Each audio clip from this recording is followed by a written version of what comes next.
India ప్రపంచంలోనే largest producer of milk. కానీ మన దేశంలో మిలియన్స్ ఆఫ్ డైరీ ఫార్మర్స్ ప్రతిరోజు తక్కువ పాలు రావటం వల్ల చాలా స్ట్రగుల్ అవుతున్నారు. దీనికి మెయిన్ రీజన్ క్వాలిటీ లేని క్యాటిల్ ఫీడ్. ఇలాంటి టైంలో ఒక cattle feed manufacturing business start చేయడం అనేది ఒక మైండ్ బ్లోయింగ్ ప్రాఫిటబుల్ ఐడియా. కానీ ఏదో ఒక షెడ్లో 4 రకాల గింజలు మిక్స్ చేసి ప్యాక్ చేస్తే బిజినెస్ నడుస్తుందనుకుంటే యూ విల్ ఫెయిల్. ఈరోజు ఈ వీడియోలో నేను మీకు ఈ ఇండస్ట్రీకి సంబంధించిన actual ground level operational secrets చెప్పబోతున్నాను. Let's talk about the real subject. Segment 1, the foundation. First, formulation. చాలామంది ఏమనుకుంటారంటే కాస్త మొక్కజొన్న తౌడు మిక్స్ చేస్తే ఫీడ్ రెడీ అయిపోతుంది అనుకుంటారు. కానీ పాలు ఎక్కువగా రావాలి అంటే అసలైన సీక్రెట్ క్రూడ్ ప్రోటీన్ మరియు టోటల్ డైజెస్టిబుల్ న్యూట్రియంట్స్ రేషియో కరెక్ట్గా ఉండాలి. ఎక్కువ పాలిచ్చే ఆవులకి కనీసం 20% క్రూడ్ ప్రోటీన్, 70% టీడీఎన్ ఉండాలి. ఇంకొక విషయం, మీరు రా మెటీరియల్స్ లోకల్ బ్రోకర్స్ దగ్గర కొంటే మీ మార్జిన్స్ మిగలవు. మీరు నేరుగా అగ్రికల్చరల్ మార్కెట్స్ నుంచే హార్వెస్ట్ సీజన్లోనే డైరెక్ట్గా సోర్స్ చేసి స్టోర్ చేసుకోవాలి.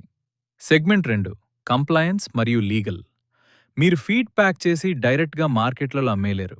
ఇండియాలో పశువుల దాణాకి ఖచ్చితంగా BIS టైప్ 1 లేదా టైప్ 2 స్పెసిఫికేషన్స్ కంప్లయన్స్ ఉండాలి. మీ ఫీడ్లో మాయిశ్చర్ కంటెంట్ 11% కంటే ఎక్కువ ఉండకూడదు. ఒకవేళ ఉంటే 2 వీక్స్లోనే మీ బ్యాచ్ అంతా ఫంగస్ పట్టిపోతుంది. గవర్నమెంట్ ఇన్స్పెక్టర్ వచ్చి మీ బ్యాచ్ని టెస్ట్ చేసినప్పుడు అందులో గనక ఎఫ్లాటాక్సిన్ లెవెల్స్ ఎక్కువగా ఉంటే మీ ఫ్యాక్టరీని సీజ్ చేసే ఛాన్స్ కూడా ఉంటుంది. సో లీగల్ కంప్లయన్స్ చాలా ఇంపార్టెంట్.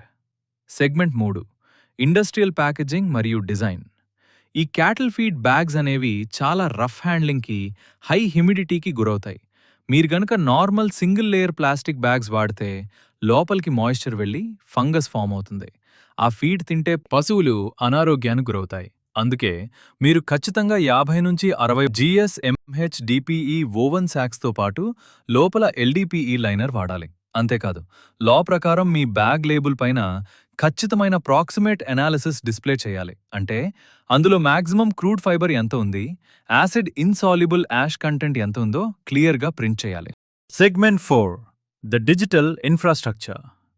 మీరు రూరల్ డిస్ట్రిబ్యూటర్స్కి కానీ పెద్ద పెద్ద కమర్షియల్ డైరీ ఫార్మ్స్కి కానీ ఫీడ్ సేల్ చేస్తున్నప్పుడు ఫోన్ కాల్స్ ద్వారా ఆర్డర్స్ తీసుకుంటే ఇన్వెంటరీలో చాలా తప్పులు జరుగుతాయి. ఆటోమేటిక్గా బల్క్ ఆర్డర్ ప్లేస్ చేసేలా ఒక సిస్టమ్ ఉండాలి. బేసిక్ వాట్సాప్ బిజినెస్ APIస్ని ఒక సింపుల్ షాపిఫై B2B బ్యాక్ఎండ్తో ఇంటిగ్రేట్ చేస్తే కస్టమర్స్కి instant order confirmations, bill generations, automated payment reminders అన్నీ వాళ్ళ ఫోన్లకే వెళ్ళిపోతాయి. Segment 5, the supply chain. Cattle feed అనేది low value, high volume product. ఒక బ్యాగ్ ట్రాన్స్పోర్ట్ కాస్ట్ గనక 30 రూపాయల నుండి 40 రూపాయలు దాటితే మీ నెట్ ప్రాఫిట్ అంతా తుడిచిపెట్టుకుపోతుంది. అందుకే ఒకే మెయిన్ హబ్ నుండి లాంగ్ డిస్టెన్స్ షిప్పింగ్ చేయకూడదు. దీనికి సీక్రెట్ ఏంటంటే మేజర్ డైరీ క్లస్టర్స్ ఎక్కడైతే ఉన్నాయో వాటికి దగ్గరగా మైక్రో వేర్ హౌసింగ్ సెటప్ చేసుకోవాలి.